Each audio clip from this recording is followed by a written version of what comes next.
Hello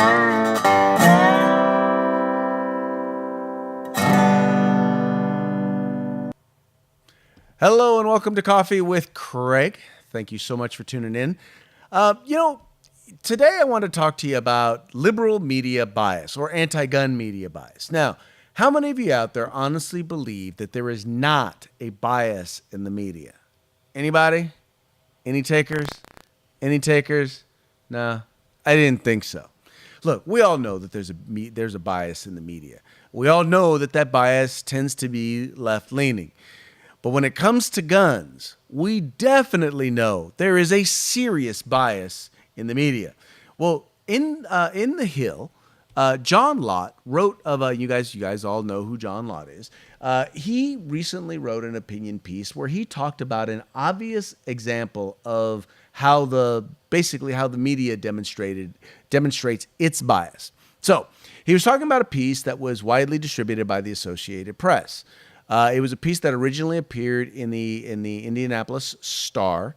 It was an over 1,000-word article that dealt with a particular issue relating to firearms, and they had to whittle it down to 441 words. Now, mind you, they seem to find a way. Now, instead of taking an article that originally was relatively balanced, they found a way to substantively remove every single, or at least just about every single pro-Second Amendment, pro-gun argument that was in the piece. Here, let's talk. Let me show you a real quick brief sliver of what Lott wrote.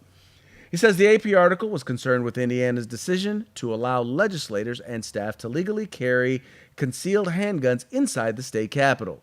It's the 21st state to officially allow carry of handguns in some fashion at the Capitol. The Star gave a little more information, noting that Indiana is one of just 2 states that restricts concealed carry to lawmakers and their staffs inside the Capitol.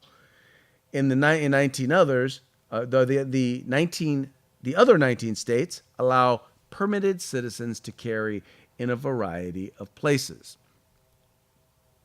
So the point here is that once again, what they failed to note was that, by the way, there happens to be, they're not crazy and outlandish for doing this. 19 other states, right? 19 other states out of 50. So we're talking about almost 40% of the states actually allow carry in the Capitol.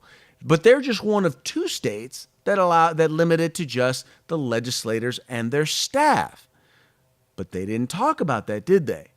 See, most media, and even sometimes the well-meaning media, they generally tend to have the pro-gun argument or pro-gun position in any particular piece that they do, almost like an add-on, almost as a way in which is to say, hey, you know what? Well, hey, at least we did talk to the other guys, and look, here's what they had to say. So you have this much of the piece is all about, whatever it is that they're talking about, and then they have this little itty-bitty bit right here is what the pro-gun people get. And, that's taught me that when I deal with media, because here's the thing, some folks, they just choose not to say anything. They just choose not to talk to the media at all. And while I get that, because, you don't want to have your position either minimized or distorted, my concern is that we need to still have a voice. Not so much that we're going to change anyone's mind, but there are people out there who would tend to agree with us if they heard anything that we had to say. So it's important for us to make sure that our voice is heard, that we do so effectively. And oftentimes what we have to do is we have to say it in sound bites, because that's all we're going to get, is we're going to get a sound bite. We're going to hope that someone remembers our name, our organization's name, that they look us up and they find out the whole truth. See, someone who's really interested in knowing the truth, that's what they're going to do. They're not just going to take what the liberal media has to say about it. They're actually going to look up the whole truth. I read the liberal media. I read the conservative media. I read Newsweek and USA Today. I read the Washington Times and the National Review. I watch CNN, and I can barely bring myself to watch MSNBC. But I also watch Fox News and The Blaze whenever I get a chance. the point that I'm making here is that it's important to get all sides, because clearly even the non-biased, non-partisan media isn't always going to get you the objective truth.